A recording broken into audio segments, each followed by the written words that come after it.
Traders, welcome back. आज के इस वीकली एनालिसिस वीडियो में मैं आप लोगों के साथ इस वीक में हमने 5 ट्रेडिंग डेज में जो काम किया है तो उसका मेरा एक्सपीरियंस शेयर करूंगा। यहाँ पे इस वीक में आपको पता होगा 3 दिन हमने प्रॉफिट बुक किया और 2 दिन हमने यहाँ पे क्या किया है, लॉस की बुकिंग हमें करनी पड़ी। पर फिर भी जो हमने हमारा रिस्क और रिवॉर्ड है उस पे फोकस रखा और उसी के चलते लगभग जितना कैपिटल रिक्वायरमेंट होता है उसका 75% हमने यहाँ पे क्या किया है, प्रॉफिट बना लिया है, जनरेट कर लिया है। तो ये काफी एक अच्छा रिटर्न है। ट्रेडिंग करके अगर आप इतना बनाने लग जाओगे तो मतलब बहुत ही अच्छे रिटर्न देखो यहाँ से आपको मिलने लग जाएंगे। ओवरऑल अगर पूरे मंथ की बात की जाए, 4 वीक अगर आप काम करोगे तो यहाँ पे 300% तक आप अपने ट्रेडिंग कैपिटल का प्रॉफिट है वो मार्केट में जनरेट कर सकते हो। तो कुछ एक छोटी छोटी चीजें थी जिनको मैंने ध्यान में रखा, उन्हीं के चलते हुए हमने काम किया। प्लस ये तो हम देख लेंगे कि हमने रिस्क को कैसे मैनेज किया, प्रॉफिट को कैसे बनाया। प्लस ये वाला जो वीक था ना, काफी वोलाटाइल वीक था। अच्छे अच्छे मार्केट में यहाँ पे हमको मूव देखने को मिले। तो यहाँ पे कुछ एक क्लासिक पैटर्न्स बने स्टॉप लॉस हंटिंग के, तो उन सबको डिस्कस करना सबसे जरूरी है। तो अब चलो एक बार हम देख लेते हैं कि कितना प्रॉफिट वगैरह हम बना पाए। तो ये आपको जेरोदा का मेरा कंसोल दिख रहा होगा और यहाँ पे आईडी वगैरह देख सकते हो, सेम ही है जो मैं ट्रेडिंग करता हूँ, VZU521। ठीक है। स्टार्टिंग के 2 दिन इस वीक में हमने प्रॉफिट बनाया, फिर 2 दिन कंटिन्यूअसली हमारे रेड रहे और उसके बाद फ्राइडे को वापस से हमने यहाँ पे प्रॉफिट की बुकिंग है वो की हुई है। ओवरऑल जो हम प्रॉफिट बुक कर पाए तो वो कितना है, 3900 के अराउंड। एक लोट से आपको पता है कि हम यहाँ पे ट्रेडिंग करते हैं बैंक निफ्टी में। ऑन एन एवरेज यहाँ पे मान लेते हैं कि हमें जो एक लोट बाय करने के लिए जो कैपिटल चाहिए वो कितना होता है, 5000। आपको पता है कि थर्सडे और फ्राइडे के दिन लगभग प्रीमियम है वो 400 के आसपास चलते हैं, पर वेनेसडे को ये प्रीमियम है वो 200 से भी कम हो जाते हैं। तो ऑन एन एवरेज हम मान के चलते हैं कि 5000 रुपीज है वो हमें एक लोट बाय करने के लिए चाहिए। और यहाँ पे लगभग 3900 का हमने क्या किया है, प्रॉफिट बना लिया है। तो ये लगभग 78% रिटर्न हो गया, जो कि काफी ज्यादा हाई है। टैक्स वगैरह को अगर यहाँ से निकाल देंगे तो जो ओवरऑल हमारे हाथ में बचा हुआ पैसा है वो कितना है, 3400 से भी ज्यादा। तो ये लगभग कितना होता है, 70% से ज्यादा। तो वैसे अगर देखा जाए तो यहाँ पे हमने लगभग 75% का आप मान के चलिए कि मार्केट में जो कैपिटल रिक्वायरमेंट होता है वो रिटर्न हमने इस वीक में पूरा ओवरऑल यहाँ पे बनाया है। अब देखो ऐसे भी नहीं है कि पूरे वीक में हमारे सारे के सारे प्रॉफिटेबल डेज हो गए। 3 दिन ही हमें प्रॉफिट हुआ है, 2 दिन हमें लॉस भी हुआ है, पर फिर भी इतना अच्छा रिटर्न बन गया। तो इसके पीछे का लॉजिक क्या है?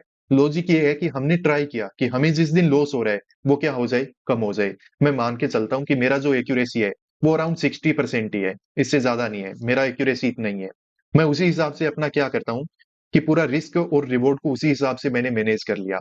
अब मैंने यहाँ पे सोच के रखा हुआ है कि देखो अगर मेरा एक्यूरेसी 60% है तो ऑब्वियसली मुझे क्या करना पड़ेगा। आपके लिए भी ये बात एप्लीकेबल होती है, अगर आपका भी आपको लगता है कि हमारा एक्यूरेसी कम है, लाइक 60% ही है, तो आपको क्या करनी है ना कि आपके जो लॉस है, आपके जो एसएल हैं, उनको आपको कम करना पड़ेगा। क्योंकि ओवरऑल आपको पता है कि अगर 60% या उससे भी कम आपका एक्यूरेसी है तो आपको लॉस तो होने वाले हैं। अब उस लॉस में अगर बड़े एसएल रखोगे और बाद में अगर जिस दिन आप टारगेट बुक भी कर रहे हो तो फिर ओवरऑल आपको पता चलेगा कि वीक में, पूरे मंथ में आप प्रॉफिट बना नहीं पाओगे, क्योंकि आपके लॉस क्या हो रहे हैं, बड़े हो रहे हैं। तो अगर आपकी एक्यूरेसी कम है तो आपको क्या करने पड़ेंगे, लॉस भी कम, मतलब जो एसएल है उसको छोटा रखना पड़ेगा। जैसे जैसे एक्यूरेसी बढ़ जाएगी तो एसएल को थोड़ा सा क्या कर लो, बड़ा कर लो। जैसे मैं पहले एसएल रखता था वो 70 रुपीज के आसपास था, अभी मैं एसएल है वो उसको मैंने कम करके कितना कर दिया है, 50 रुपीज के आसपास ले आया हूँ। इस वीक में तो बड़े टारगेट मिल रहे थे तो फिर भी लगभग 70 रुपीज के आसपास के एसएल हमको लगे। पर फिर भी जो एक मेरा मेंटल सेटअप है वो यही है कि अब मुझे यहाँ पे जो स्टॉप लॉस लेने हैं वो कितने रुपए के लेने हैं, 50 रुपीज के। तो इससे होगा क्या कि जिस दिन मेरा लॉस होगा तो उस दिन 750 और 800 के आसपास का लॉस होगा, और जिस दिन प्रॉफिट होगा तो वो मैं मान के चलता हूँ कि 1000 से ज्यादा ही होगा। तो ओवरऑल यहाँ पे जो मार्जिन है वो कम से कम 200 रुपए का तो रह रहा है। ठीक है। अगर एक दिन प्रॉफिट और एक दिन लॉस भी हो रहा है तो कम से कम 200-300 रुपए तो मैं यहाँ पे बना पा रहा हूँ। तो ये होता है कि आपको इस तरीके से देखना होगा कि आपका एक्यूरेसी कितना है, आप कितना एसएल रख रहे हो, आप कितना रिवॉर्ड लेते हो। उसी हिसाब से आपको क्या कर लेना है कि अपना पूरा ये जो ट्रेडिंग है वो मैनेज करके चलना है। आपका एक्यूरेसी कम है तो मैं आपको बता देता हूँ कि आप जो एसएल रखते हो वो आपको कम रखना पड़ेगा। और यहाँ पे अगर आपका जब जैसे जैसे धीरे धीरे एक्यूरेसी थोड़ा बढ़ने लगेगा तो फिर आपको क्या कर लेना है, एसएल को थोड़ा सा बड़ा कर लेना है। जैसे अभी मेरा एक्यूरेसी मान लो कि आगे 70-80% जब हो जाएगा तो मैं एसएल को वापस से क्या कर लूंगा, 60 to 70 रुपीज रखना यहाँ पे क्या करूंगा, स्टार्ट करूंगा। ठीक है, तो इस तरीके से हमको मार्केट में काम करना होता है। अब चलो क्विकली हम देख लेते हैं कि यहाँ पे काफी अच्छे अच्छे सेटअप आपको इस वीक में बने हुए दिखेंगे, तो ये क्या थे। देखो ये मंडे का चार्ट है, इस वीक की शुरुआत यहाँ से हुई थी और यहाँ से फ्राइडे है। फ्राइडे के दिन मार्केट ने क्या किया था कि 51,000 के लेवल से चलना स्टार्ट किया और 52,000 के लेवल का यहाँ पे ब्रेकआउट करके ऊपर कहीं ना कहीं पे होल्ड किया था। तो हमें पता है कि बायर पूरी तरह से मार्केट में डोमिनेट थे, पर फिर भी इस दिन हमने क्या किया था, यहाँ पे हमने किया था सेलिंग। तो अब चलो बात करते हैं कि ये मंडे के दिन हमने यहाँ पे सेल क्यों किया था। देखो मार्केट जब ऑलरेडी 1200-1300 रुपए मार्केट ऊपर आ चुका है, तो अब लोगों को क्या लगता है कि मार्केट और कितना ऊपर जाएगा। ठीक है, कुछ लोग बाय भी कर लेते हैं, ऐसी बात नहीं है, किसी ने जब 52,000 के लेवल का ब्रेकआउट हुआ है तो बाय भी किया होगा। पर ज्यादातर लोगों ने, मैंने जब यहाँ पे चार्ट को थोड़ा पीछे के चार्ट को देखा तो यहाँ पे मुझे एक ऐसा स्पाइक दिखा जहां पे मार्केट ने क्लोजिंग क्या किया था कि 200 के लेवल का रेजिस्टेंस लेके किया है। ऊपर यहाँ पे क्या है कि 360 के आसपास एक स्पाइक लगा हुआ था।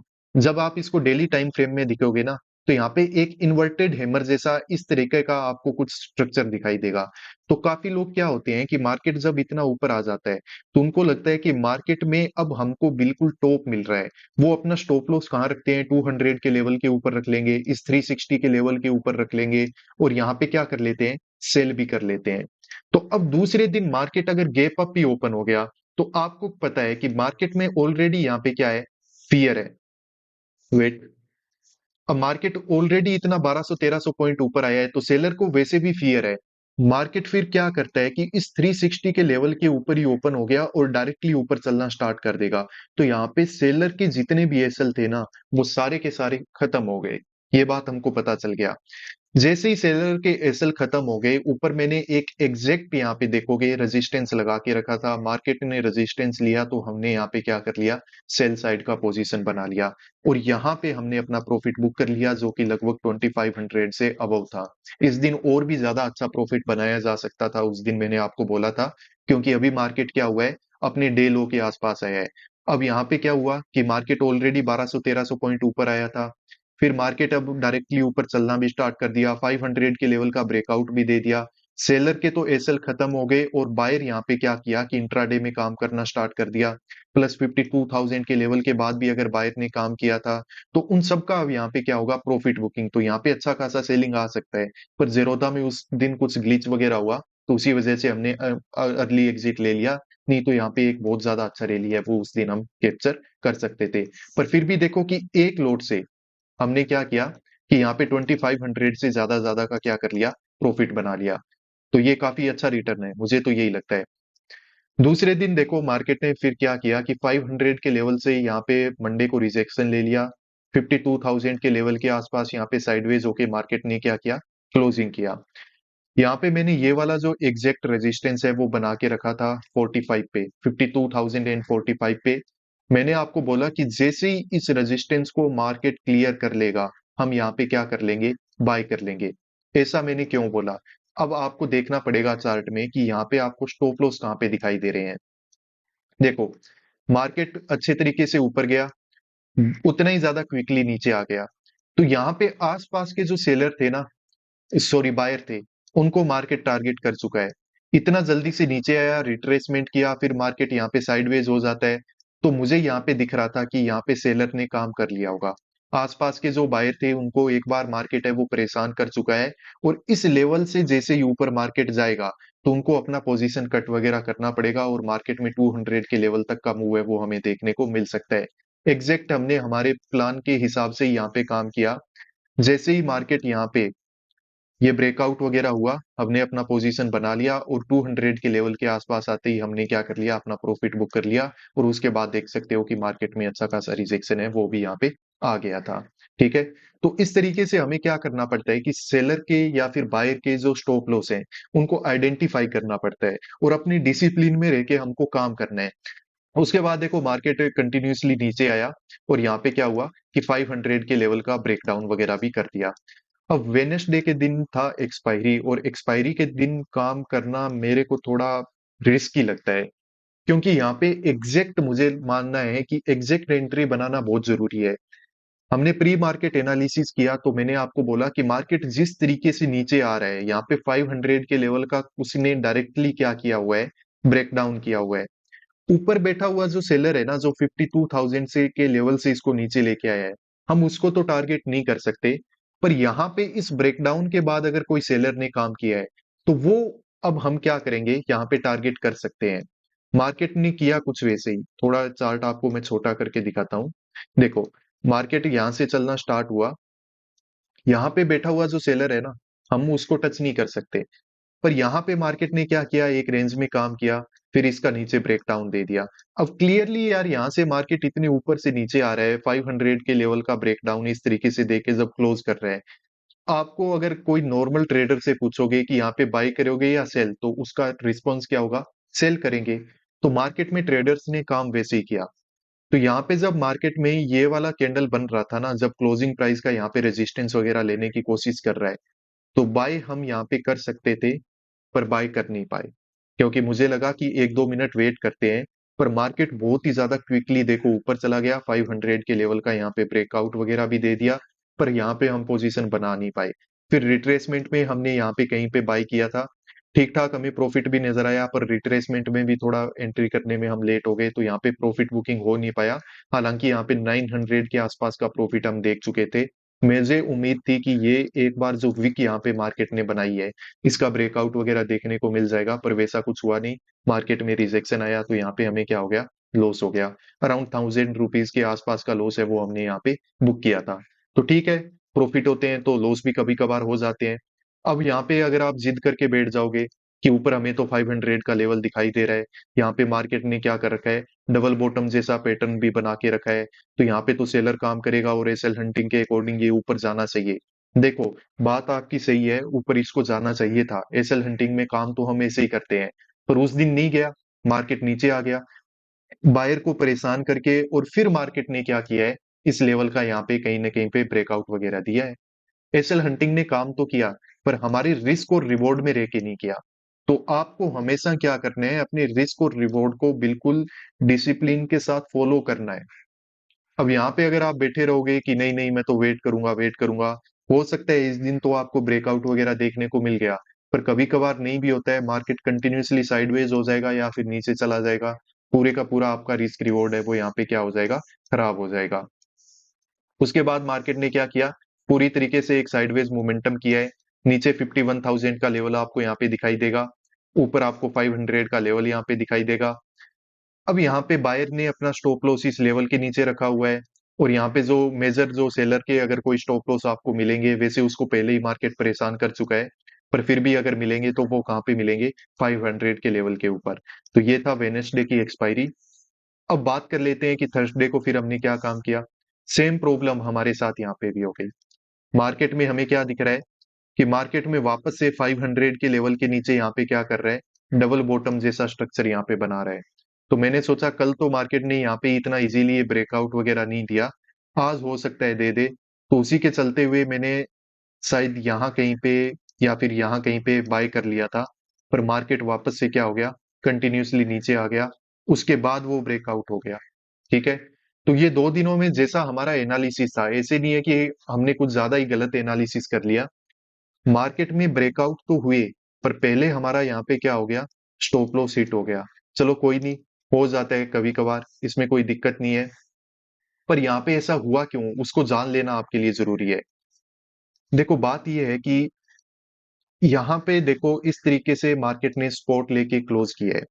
अब मार्केट अगर यहाँ पे डायरेक्टली नीचे चला जाएगा, तो फिर आपको पता है कि बायर तो हो जाएगा एग्जिट, और सेलर बिल्कुल यहाँ पे, मतलब सिर्फ और सिर्फ सेलर काम करेगा और बायर यहाँ पे बिल्कुल काम करेगा नहीं। तो मार्केट इसी तरीके से तो काम नहीं कर पाएगा, उसको ये ब्रेकआउट दे के वापस से ऊपर आना पड़ेगा। तो मार्केट में किया क्या जाता है ना, कि यहाँ पे जो बायर बैठे हुए हैं, उनका स्टॉप लॉस कहाँ पे है, 51K के लेवल पे। अब इस स्टॉप लॉस को थोड़ा सा ऊपर लेके आना पड़ेगा, कैसे, उनको थोड़ा सा प्रॉफिट दिखाओ। प्रॉफिट दिखाने के बाद जब मार्केट में रिजेक्शन आता है ना, तो या तो वो लोग अपना प्रॉफिट बुक कर लेंगे। अगर प्रॉफिट बुक उन्होंने किया नहीं है, मतलब प्रॉफिट बुक तो नहीं करेंगे क्योंकि वो सब अब यहाँ पे क्या कर रहे हैं, 500 के लेवल के ब्रेकआउट का वेट। तो अब मार्केट में जैसे ही रिजेक्शन आता है ना, तो वो अपना एसएल कहाँ पे लेके आ जाते हैं, डे का जो लो होता है वहां पे, क्लोजिंग प्राइस के आसपास, 200 के लेवल के आसपास। तो उन्हीं सबको टारगेट करके और मार्केट डायरेक्टली क्या हो गया, जल्दी से जल्दी यहाँ पे क्या हो गया था, ऊपर चला गया। तो अब ये आ जाते हैं हम थर्सडे के चार्ट पे, यहाँ पे देखो अब क्या हो रहा है। तो मार्केट में यहाँ पे बायर ने थोड़ा पोजीशन बनाया होगा, यहाँ पे 500 का लेवल था, तो इसके ऊपर ऊपर अगर काम कर रहा है, तो आपको पता है कि यहाँ पे और ज्यादा बायर ने पोजीशन बनाया होगा। 500 के लेवल के ऊपर अगर कोई सेल वगैरह करके बैठा था, तो मार्केट ने उसको अच्छे से यहाँ पे क्या कर दिया है, परेशान कर दिया है। अब मार्केट में ये जो पैटर्न है ना, वो क्लासिक पैटर्न है, इसको हमेशा से याद रख लेना, ठीक है। कैसे, मार्केट में कभी भी आपको दिखे कि एक बाइंग साइड का मोमेंटम आ गया, ठीक है, यहाँ पे आया बाइंग साइड का मोमेंटम, उसके बाद मार्केट ऊपर जाके वापस से क्या करवा रहा है, बाय करवा रहा है। काफी सारे लोग होंगे जिन्होंने यहाँ पे बाय नहीं किया होगा, पर ब्रेकआउट होने के बाद जब 500 के लेवल का इसे सपोर्ट लेता हुआ मार्केट दिख जाता है, तो वो यहाँ पे क्या कर लेते हैं, बाय कर लेते हैं। दूसरे दिन अगर मार्केट यहाँ पे गैप डाउन ओपन हो गया, तो ये वाले बायर पे भी स्ट्रेस आएगा, प्लस यहाँ पे बैठा हुआ जो बायर है उस पे भी क्या आ जाएगा, स्ट्रेस। इन दोनों को अब अपना पोजीशन हो सकता है कि यहाँ पे कट करना पड़ेगा, अगर गैप डाउन होने के बाद यहाँ पे दूसरा ऑपरेटर क्या कर सकता है, मार्केट को सेलिंग में लेके जा सकता है। ये हमेशा ऐसे होता है, इस पैटर्न को बिल्कुल दिमाग में रख लो। एक बार फिर से मैं आपको बता देता हूँ, यहाँ पे क्विकली किसी ने बाय किया होगा, पर आप जैसे मेरे जैसे रिटेलर बाय यहाँ पे नहीं कर पाते हैं। तो अब उनको चाहिए बाइंग अपॉर्चुनिटी, तो वो क्या, उनको क्या दिख रहा है, 500 का लेवल, यहाँ पे उन्होंने बाय वगैरह कर लिया। और मार्केट दूसरे दिन क्या हो जाता है, अगर गैप डाउन वगैरह ओपन हो जाए, तो फिर मार्केट पूरे पूरे चांसेस हैं कि बहुत ज्यादा अच्छे से सेलिंग में जा सकता है। इवन फ्राइडे के दिन हमने फिर प्लान भी बना के रखा था कि यहाँ पे हम क्या करेंगे, सेल करेंगे। पर फिर मार्केट में कुछ ऐसी चीजें दिखी जैसे 500 का लेवल, विक वाला कैंडल, क्लोजिंग प्राइस, तो हमने यहाँ पे क्या कर लिया था, बाय कर लिया था। ठीक ठाक प्रॉफिट नजर आया, बुक नहीं कर पाए, पर जब मार्केट में रिवर्सल दिखा, तो हमने जल्दी से जल्दी अपने पोजीशन को चेंज किया, फिर यहाँ पे हमने सेल किया, और यहाँ पे हमने क्या कर लिया, अपना प्रॉफिट बुक कर लिया, जो कि कितना था, लगभग 1700 और 1800 के आसपास। मतलब यहाँ पे जो प्रॉफिट बुक किया था वो तो 2500 का था, पर ये जो ऊपर वाले हम थोड़े बहुत लॉस को अगर निकाल दें, तो ओवरऑल जो हमारे डे का क्लोजिंग था वो कितना था, 1700 टू 1800। तो इस तरीके से, सिंपल तरीके से हमने क्या किया था, मार्केट में काम किया था। अब आगे का स्ट्रक्चर भी चलो मैं आपको बता देता हूँ कि मंडे को अब मार्केट में क्या हो सकता है। देखो, मार्केट ने 500 के लेवल का देखो डबल टॉप जैसा स्ट्रक्चर बना के डायरेक्टली यहाँ पे क्या किया है, ब्रेक डाउन किया है। सॉरी, यहाँ से रेजिस्टेंस लेके 51,000 के लेवल का ब्रेक डाउन कर दिया, जो कि बहुत क्रूशियल लेवल था। फिर मार्केट लगभग 50-500 के लेवल के आसपास आ चुका है, इसका ब्रेक डाउन करके अचानक से क्या हो गया, ऊपर चला गया। तो अब आपको देखने पे क्या लग रहा है कि कहाँ पे किसके स्टॉप लॉस होंगे। देखो, यहाँ पे तो नॉर्मल किसी ने सेल किया नहीं है, जो अच्छे ऑपरेटर होते हैं ना, वही लोग अपना पोजीशन बना के बैठे हुए हैं। ज्यादातर लोगों ने सेल कब किया होगा, 51,000 के लेवल का ब्रेकडाउन होने के बाद। फिर मार्केट ने क्या किया कि 51,000 के लेवल का ब्रेकडाउन होने के बाद यहाँ पे हो सकता है कि लोगों ने सेल करना स्टार्ट कर दिया हो। यहाँ पे 50-500 के लेवल का भी ब्रेकडाउन हुआ, और भी ज्यादा लोगों ने सेल किया होगा, और उसके बाद ये जो फास्ट मोमेंटम आया है ना, तो यहाँ पे इस लेवल से नीचे नीचे जिसने भी सेल किया था, उसने या तो अपना स्टॉप लॉस दे दिया अगर यहाँ कहीं पे किसी ने सेल किया था, और यहाँ पे अगर किसी ने सेल किया था, तो उसने अब अपना क्या कर लिया है, प्रॉफिट बुक। वजह क्या है, वजह ये है क्योंकि अब 2-3 दिनों का बीच में हॉलीडे आ गया। इतना अच्छा प्रॉफिट देखने के बाद मार्केट जब इतना फास्टली ऊपर आता है ना, तो कोई अपना पोजीशन यहाँ पे बना के नहीं रखता है। आसपास आपको सेलर के कोई स्टॉप लॉस देखने को नहीं मिलेंगे। ऊपर बैठा हुआ जो सेलर है वो प्रॉफिटेबल है, उसको हम टारगेट नहीं कर सकते। आगे आप खुद समझदार हो कि आपको आगे काम है वो कैसे करना है, कमेंट करके भी आप मुझे बता सकते हो। ओवरऑल वीक का रिजल्ट हमारा ये था, जो कि मुझे really I am very satisfied with this result. और मुझे इस बात की भी खुशी है कि हमने जो रिस्क रिवॉर्ड था उसको थोड़ा अच्छे से फॉलो किया और थोड़ा ठीक-ठाक रिटर्न है वो मार्केट में हमको मिल गया। बाकी मिलते हैं नेक्स्ट वीडियोज़ में, तब तक के लिए बाय, पीस आउट।